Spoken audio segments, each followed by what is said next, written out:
On today's show, it was not pretty, but Kyrie Irving closes for the Dallas Mavericks. How big are these offensive issues for the Mavs? We'll talk about that and Moses Bronwn on today's Locked On Mavs. I'm going to hit a city like that. Dogs, all of us, all five. You are Locked On Mavs. Great, Wesley. Your daily Dallas Mavericks podcast. No one's dying. Part of the Locked On Podcast Network. Still can't leave me alone. Your team every day. Gotta be born with it. Dog up. Let it ride. And welcome. You're locked on to the Dallas Mavericks, your team every day. My name is Nick Angstadt, covering the Dallas Mavericks for 10 years as a media member. Thanks for being an everydayer, making Locked On Mavs your first listen today. Today's episode is brought to you by FanDuel. Right now, new customers can get $150 in bonus bets if your first $5 bet wins. Go check it out at FanDuel.com. Today's episode, we'll talk about the Mavs win over the quote-unquote Hornets. I can't give them the full Hornets. They didn't have LaMelo, didn't have Brandon Miller, didn't have our boy Grant Williams. A lot of missing pieces there, but they get a win. A win is a win, I know, but the offensive issues for the Mavericks are not good. We'll talk about that, break it down. We'll talk about Moses Bronwn, too, in the final game of his 10-day contract. What does that mean for the Mavericks going forward? We'll talk about that. But in all of it, I've got to start here, is that the difference between a team like the Hornets and a team like the Mavericks right now, who are without Anthony Davis, without Dereck Lively, without Daniel Gafford. PJ Washington was scratch in this game. He was questionable and then eventually didn't play. The difference between the Hornets and the Mavericks in this game was not that either one was good at offense. They were both very bad at offense. But that one of them had Kyrie Irving and the other one didn't.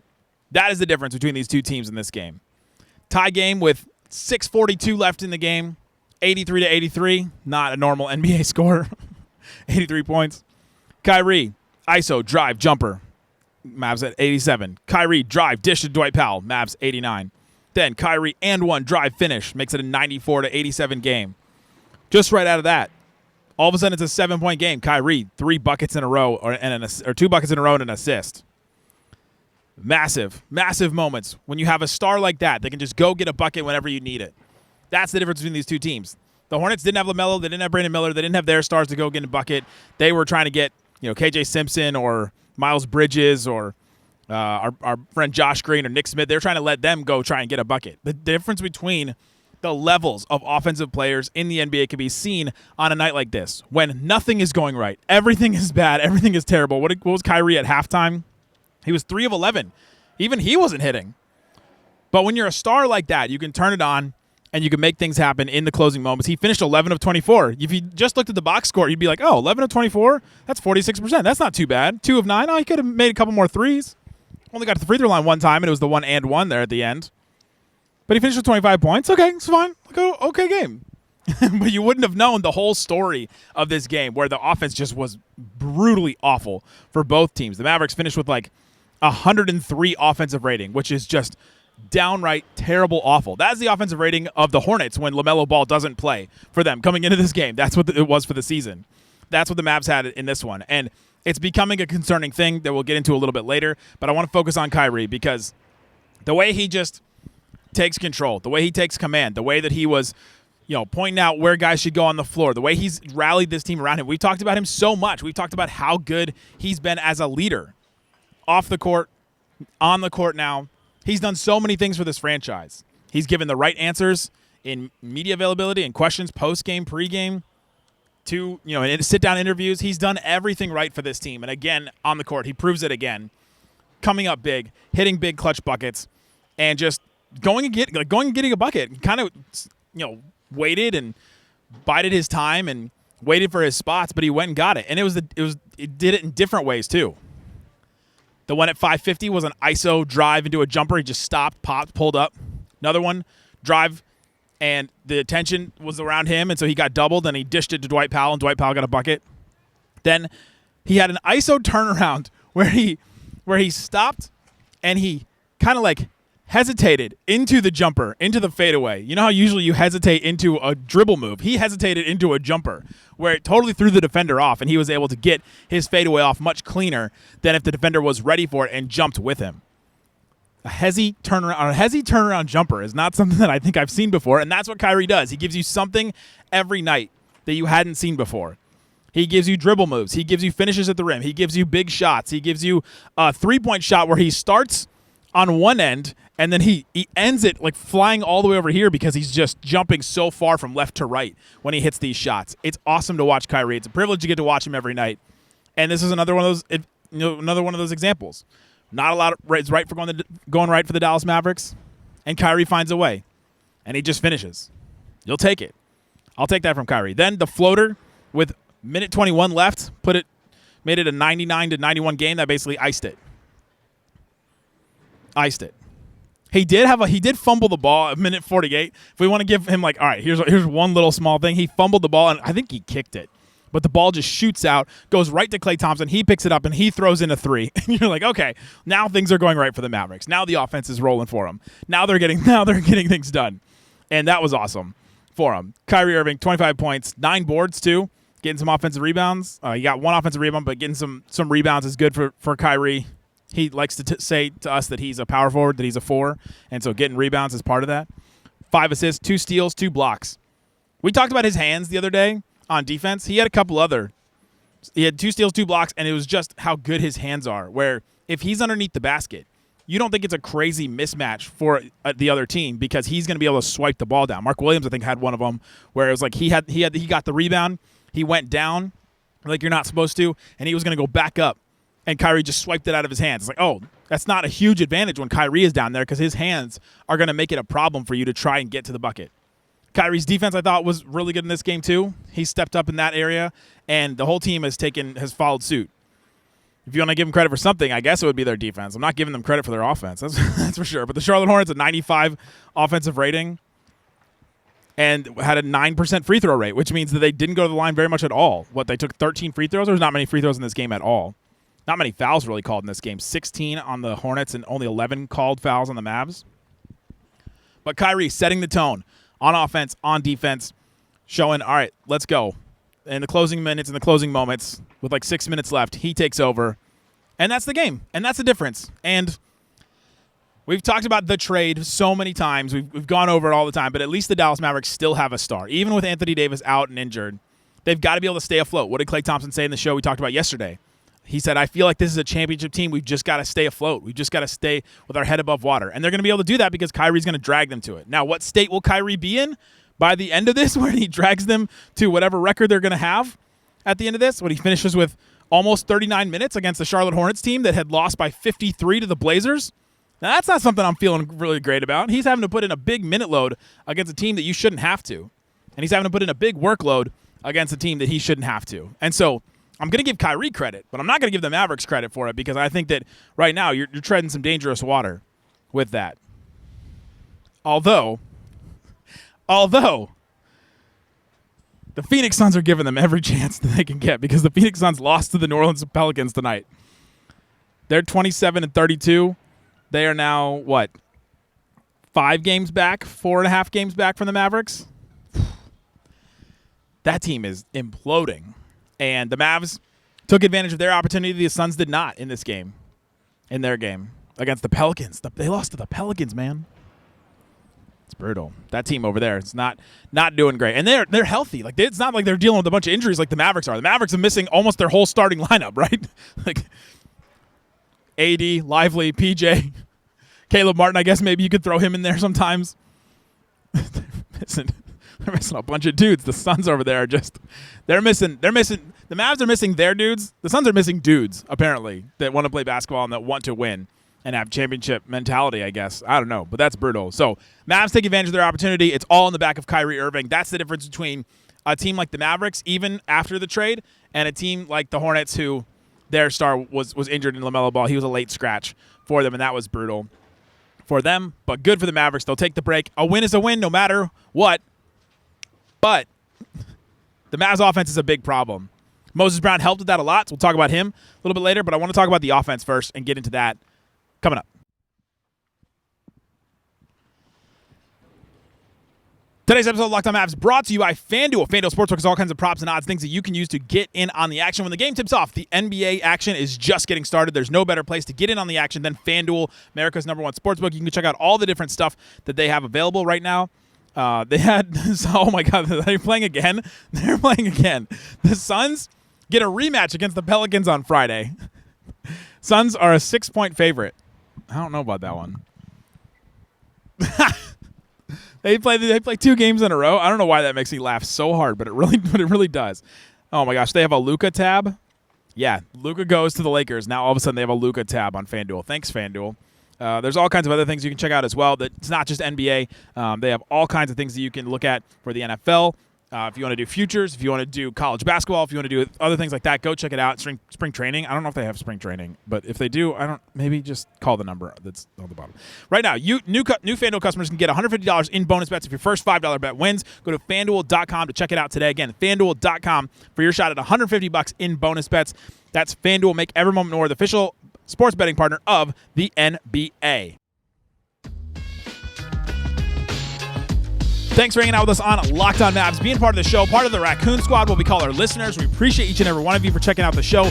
If you are going to the Mavericks game, come and say hi. I'm in section 123. Talked to a lot of you guys today, and I really appreciate each and every one of you that I get to talk to. I'll give you a sticker, and we'll hang out. Sticker, yes, it's a sticker. That's what I'm going to give you. Don't let anybody tell you it's something else. All right. The Mavs offense, before I get to Moses Bronwn, and I will talk about Moses Bronwn, but I think this is a bigger issue than Moses Bronwn because Moses Bronwn on his 10-day, this is the final game that he gets to play of his 10-day. And so that going forward is a different issue, but we'll talk about him. This offense is not good right now. Kyrie had to bail them out of this game against the Charlotte Hornets. They get to 103 points. They have like 100 offensive rating, which is just terrible down the tubes. And you're starting to look around and say, all right, well, who can we blame it on? Kyrie gets 25. Okay, maybe he could get you more. But he finished and closed and he bailed you out. Well, Klay Thompson, he had 18 points again. Klay Thompson and Kyrie, back-to-back games where the Mavs offense looks terrible, those guys put up their numbers. I don't think you expect much more than 18 from Klay Thompson. Right? I'm not. I'm not looking at him going, all right, Klay, post-trade, now you have, and with AD out and all the centers out, now you've got to score 25. You've got to get 30 for the Mavericks. That's what I'm not asking Klay Thompson to do. It's everybody else. Dante Exum gave you 12. Great. You need, I think they needed 2 more guys tonight to have decent games. Dinwiddie got you 8 points. Max Christie got you 8 points. 3 of 9 for Dinwiddie, 3 of 8 for Max Christie. That's struggling. Naji Marshall in the starting lineup, 1 for 11. He was 0 for 6 from 3. And that's where I start to look at. All right, teams are not guarding Naji Marshall's 3 anymore. They're not. What did he finish? He's now 5 of 25 from 3 in his last 6 games. And teams are just, if he's there, they're Ben Simmons guarding him away. They are not guarding him at all. And that makes your offense so much harder. We talked about this before in the last couple of games where you have to play this 5-out style if you don't play with a center. And they didn't do that a lot in this game. Moses Bronwn played well, and so they played with a center a lot. And then they played with Dwight Powell as well. But that actually even exacerbates the issue a little bit more because when you play with a center that doesn't shoot like Dwight and Moses Bronwn, you have somebody in the paint then guarding those guys. But then now all of a sudden Naji Marshall's guy is not guarding him on the 3-point line. He's now cheating in a little bit, and he's in the paint now. And it's just becoming a really big issue. And I think Naji, 0 of 6 from 3, he struggled with his rhythm off of his floater because he wasn't getting guarded. It's a different rhythm than when you beat your guy off the dribble and you hit a floater over a big man in the paint or the low man coming over to help. You hit a floater over that guy that you can see and are kind of in a stationary position, whereas now he's driving at somebody that's also running at him. And I think it threw off his floater game. 1 of 11 from the field. So he went 1 of 5 from 2? Tough, really tough game and a start for Naji Marshall. It was an opportunity for him. Hey, you're playing this Hornets team. Not very good defensively. They're average when LaMelo doesn't play. They had Mark Williams out there. They had some other guys. But it's not a very good team. You should be able to get some buckets, and you're going to have some opportunity. Max Christie, opportunity for him in this game, too. He didn't really take advantage of it. 3 of 8. He finished with 8 points. This is his second game in a row not getting to 15. That streak ended last game. And there were just some moments in this game where you're like, oh, my gosh, what just happened? There was a moment when did he have that ISO? Beginning of the fourth quarter, 11-18 left in the fourth quarter. He just had an isolation on one of their guards. I can't remember. It was Nick Smith or somebody. Isolation, and he did a fadeaway and missed everything. Shot clock violation for the Mavs.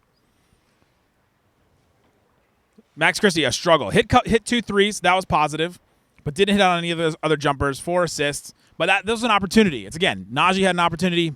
Max Christie had an opportunity. Dinwiddie, 3 of 9 from the field. He only played 23 minutes. In this one, they went with Exum a little bit more because Exum played better. But 8 points, 2 assists. It's like, all right, somebody else had to step up in this game. You had to get some more points from a couple other guys there. And you didn't get them. And it stinks that it's on those guys. It's on these role players that are not supposed to be all right, you got to give me something every night role players. That's not what they should be on this roster. But because you're without almost your entire starting lineup, except for Kyrie and Klay, because you're out all those guys, now you're asking a Dinwiddie, a Max Christie, a Naji Marshall, a Dante Exum to step up and give you something. You've got to give us something. Not even just something like 8 points. You've got to give us something like 15. You got to give us something like you got to make 3 or 4 threes. Got to give us something in a game like this. Or defense good enough that you don't have to score a lot on the other end, which is eventually what it came down to in this one. And then, now you're stretching your lineup even farther because of these injuries, and the Kessler, Edwards, Omax, Prosper, Jaden Hardy trio, they played 4 minutes, 3 minutes, and 2 minutes respectively, and that was a disaster. And I think Kidd put all of them out in the first quarter because he didn't put Powell in immediately. He started Moses Bronwn, and then he put Omax and Kessler Edwards in at the 5-minute mark about in the first quarter. He looked at it for about 2 minutes. No, not even. It was exactly 1 minute. He looked at it for 1 minute. Omax and Kessler Edwards ran this weird 2-man game where usually a 2-man game you're running north-south. You're top of the key and in the paint, and you're running a 2-man game north-south. They somehow ran a 2-man game east-west. I don't know how it was like across the paint.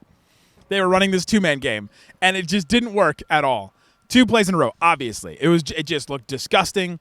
It was not good basketball. You don't want the ball in those guys' hands to run stuff either, but it just so happened that they weren't getting guarded, so they were the ones with an advantage opportunity, but they're not players that are able to take advantage of that advantage opportunity for the Mavs. And so he took out Omax after 1 minute. Kid was like, all right, I'm done with this. I'm putting Dwight Powell in. We're back to running our big man stuff. We're back to pick and roll with our guard and our big man, and we're going to run off of that. It's like, okay. So these offensive issues are massive for the Mavs, and I just think that it's something to look at because this is going to be a problem until you get some of these guys back. And to stay afloat and to look at their schedule and to say, all right, well, where are these guys? Where are they going to get some help from? It's a week from now when March 6th happens, so maybe you get an update there, but I'm not expecting to get guys back. Caleb Martin, we've not heard any update from him, but you look at your schedule coming up. Oh, my gosh. Milwaukee, Sacramento, Milwaukee, Memphis, Phoenix, San Antonio, San Antonio. So that Phoenix, San Antonio, I think you got to win all 3 of those games, depending on how the Milwaukee, Sacramento, Milwaukee, Memphis stretch goes right here. Interesting. But they are staying afloat. I'll give them that. I'll give them credit there. Kyrie closed. They made it happen. They are making it happen, but you're just stretching thin. You're stretching thin across the entire roster. And it's not really their fault, but part of it is the Mavs don't have an offensive system that runs without the engine, the scheme, the system. All those proper nouns to me. Because they had this system for since 2018, do the math, where it revolved around one guy. And now all of a sudden, all right, now we don't have that. What can we run now? And they've had some stuff that has been successful. I think Klay Thompson has shown that the Mavs can do some stuff that's not just one guy dominating the ball and then everybody else plays off of him.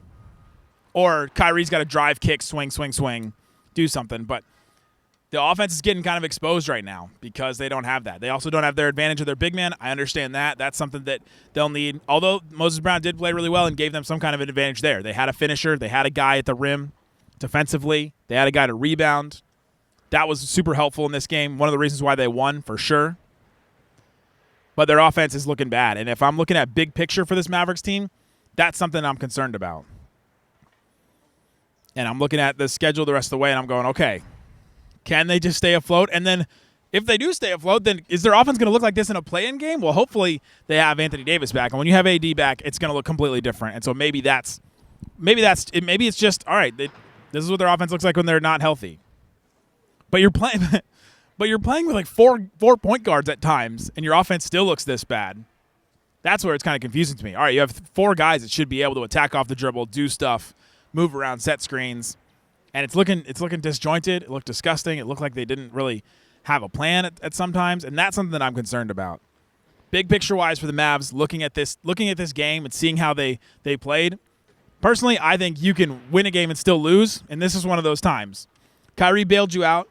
You got the win, but you lose because your offense is still looking bad, especially against a bad team like this. Pelicans defense was terrible. Your offense looked bad against them. Hornets defense was terrible. You look bad against them too. Not looking great for the Dallas Mavericks there offensively. They've got to make some changes. Something's got to improve. They've got to change something else. And that's the thing I think to focus on with this team going forward. I started positive, and then I went real negative.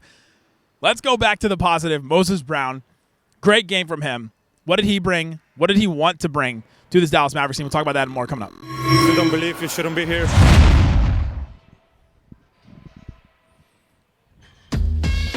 Apologies, I didn't take out that last soundbite. All right, let's get into the rest of this game. Moses Bronwn, great stuff from him. 20 points, 11 boards, 2 offensive, 3 steals, 2 blocks, 30 minutes. Closed the game, too. Kid had him in there in the closing minutes. Some great minutes from a 10-day contract. Like I never expect a 10-day contract to really contribute. They'll come in every once in a while, but when you're on a team that is missing this many guys and you get a 10-day guy to contribute the way that Moses Bronwn did in this one, that's a win. That's a win for the whole 10-day. The problem is now the Mavs are out of money. They're out of money on the salary cap, and they can't sign him again, as far as I'm aware. Now maybe they move some stuff around. There's some deep stuff that I'm not realizing or I'm not thinking about, but I've asked some people, and I don't think that they can sign him again. I think they're stuck until April until they can sign somebody again. And so you are stuck right now, and it is going to get worse for you, but you got away with one, and you got Moses Bronwn to help you out, and it was a great opportunity for Moses Bronwn, too, in his NBA career. He's been floating around, and he showed that, hey, against a team like this, and against Mark Williams even. I mean, head-to-head, I don't think he outplayed him personally. Mark Williams dealt with some foul trouble, but Mark Williams, 26 points, 16 boards, 3 assists, 1 block. He had the 5 fouls. He had 2 fouls really early. Mark Williams had 2 fouls within the first minute and a half of the game. Hit Max Christie in the face in transition. Unnecessary. Then a moving screen that he didn't agree with. Of course, when does anybody agree with a moving screen? But it's not like it. Moses Bronwn didn't outplay Mark Williams, but he did play him to almost the level, and that helped level the playing field for the Mavs. Huge moments. The Mavs were a plus 14 in the minutes that he played. Mavs played really well in that time. They had somebody, and it kind of shows me that this Mavs team can play with a center and that they need to have a center.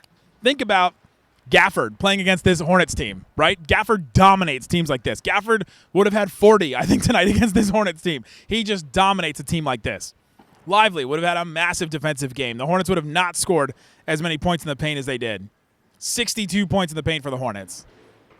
They scored 96 points, and 62 points of theirs were in the paint. Never mind. The defense was a problem. The defense was a problem, too. That's terrible. That's like what? Like 60. That's like 60% of your points were in the paint. Oof. That's not great for the Mavs. But Moses Bronwn took advantage of this opportunity. Played really well.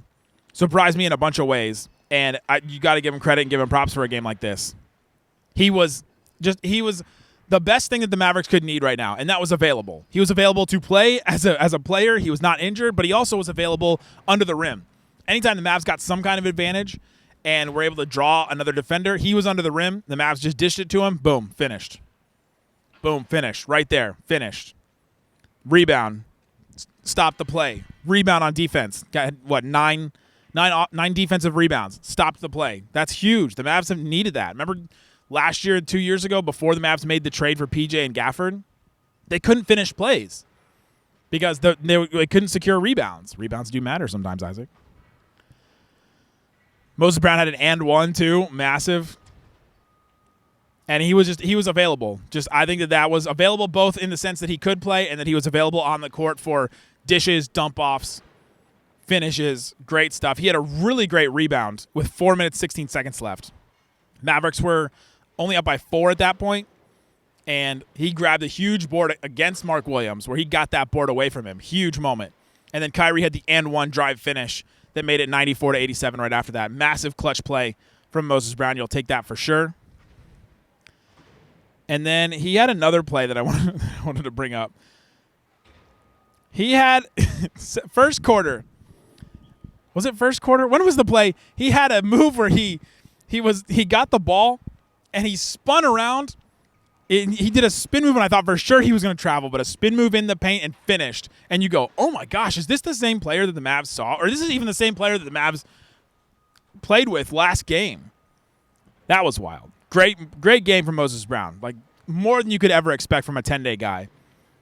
And it's brutal that the Mavs can't sign him again. As far as I know, I would love to be wrong about this, but I'm pretty sure I'm not. That they can't sign him again. And they can't sign another 10-day, I don't think, either. So you're kind of stuck with what you have. Hopefully that means the Mavs have kind of mapped it out and you're getting a Caleb Martin back, or maybe Gafford is ready to go earlier than you think. But I think it's just going to be Dwight Powell and a prayer. I think it's going to be and Kyler Kelly, who was in street clothes tonight. Speaking of street clothes, oh my gosh, I can't believe I almost did that. I'm not going to do that. I'm not going to do that. But Anthony Davis, dang it. Anthony Davis was on the bench, and he was here. So I know some of you guys have been concerned about whether Anthony Davis, why isn't he at home games? He went to the road games. Why is he not at home games? I don't know. I don't know if he was in a suite, if he was hanging out with, GM or owner or what. I don't know what he was doing in those other games, but he was on the bench. He was hanging out with the team. He was celebrating with them. He was talking mess to the other team. Like, he was in it, and it was good to see him there. I also saw Nico Harrison. He was in the tunnel. He was in this tunnel right here. Right behind, like, where the scores table is. He was in that tunnel, and he was just hanging out. And he was just chilling. And he was it looked like he was kind of hiding in the shadows. And that's sort of where the franchise is right now with Nico, I guess. Hiding in the shadows, hanging out over there. And I don't know. It's fine. Is what it is. At least he showed his face in a way. I was surprised the crowd didn't find him. I had a couple people tweet me pictures or text me. I had a fan of the show, Bernardo. Shout out to Bernardo. He texted me, said, "I found Nico Harrison." It's like a Where's Waldo. We're all trying to find him. And but I was surprised that nobody called him out, or there wasn't a. I heard a sell the team chant one time at the very end of the game when a bunch of people had already left. A win for the Mavs. You'll take the win. Who else stood out in a game like this? We kind of went through the whole roster and talked about everybody. I don't think there's much more to get into with that, but you get away with that one. Now the Mavs look at, there's a Saturday game against Milwaukee, and that's the next game you look at. Then Sacramento, then Milwaukee, then Memphis, and then you have Phoenix, San Antonio, and that's a lighter stretch of the schedule. Both games in San Antonio, and I'm going, okay, well, let's see what this Mavs team can do. And we're waiting for the March 6th date, right? A week from today. March 6th is Thursday. So we're waiting on that to see updates on anybody else. People have been asking me on the text line. You've been asking what any updates on Caleb Martin, any updates on Gafford? Nope. Nothing. No updates on any of those guys. And that's what you're kind of waiting for if you're the Mavs. So you get away with one. Hopefully they play up to the competition against the Milwaukee Bucks. We'll see what happens there. We'll have a post-game for you there as well. Guys, thanks so much for hanging out with the Locked On Mavs. Again, check the QR code or the links in the description for ways to subscribe to our text line and our newsletter as well. Check that out, guys. Thanks so much for listening to Locked On Mavs. Peace out.